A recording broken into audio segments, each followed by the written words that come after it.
I had two options: commit suicide or weather the storm. When you hear the name Femi Otedola, what comes to your mind? I know you think of a man who sits over billions of dollars, right? But do you know there was a day when the same man contemplated suicide?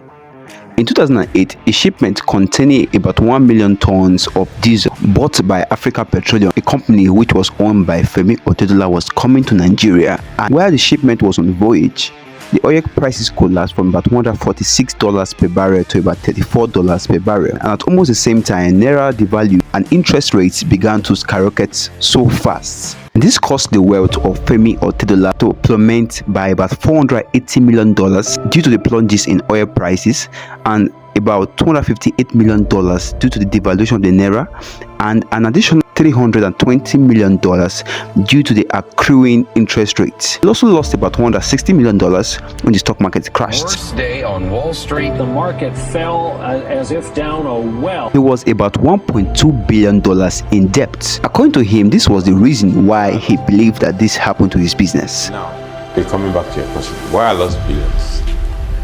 Now, I didn't have a structure. The banks, I also put the blame to the banks, on the doorstep of the banks. All they were interested in was the profits. They were not interested in sustainability of the business. They were short-sighted. So all they were doing was throwing money at me. So they never advised me. Banks started pressuring him to repay his loans. According to him, he said the same banks that were sending beautiful ladies to him to make him take loans from their banks were now sending angry-looking men to scare him into paying his loan. The banks thought of selling his debts to the Asset Management Corporation of Nigeria, AMCON. It was a total of about 200 billion naira. He decided to pay all his debts, and he had a very renowned asset valuation company to come evaluate his assets.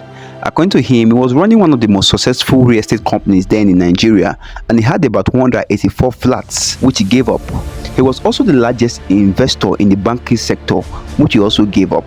He was also a major shareholder in the African Finance Corporation, which he also gave up.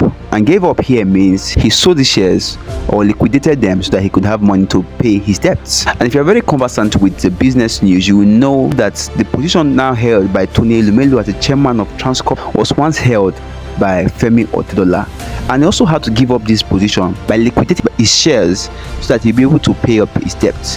He was a shareholder in Mobile or in Nigeria, and the largest shareholder in Chevron Texaco. He also gave up all the shares just to pay his debts. He was also one of the largest shareholders in Visafone Nigeria. According to Mr. Femi Otedola, he was left with two things. Number one was his office space and 34% stake in Africa Petroleum, which was rebranded in 2010 to Fort Oil. At this point, he said he thought of two things. Now, during this time, you had the biggest debt with AMCON, approximately $1.2 billion. What was going through your mind when you realized you accumulated that much debt? No, well, I had two options. Either to commit suicide, because the richest man in Germany then did commit suicide. Did you consider it yourself? Well, no. I just knew it was a phase I had to go through.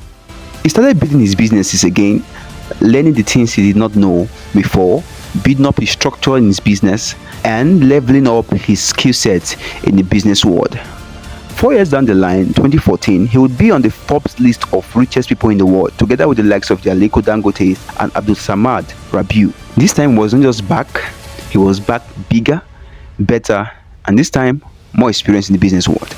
There's so many lessons to learn from. Number one, there may be bad business days, so our responsibility to learn from what that brought us to that point and make sure that as much as we can, we make it never happen again. And number two, whenever we find ourselves in negative situations, we have a choice to either make things worse or turn things around for our good.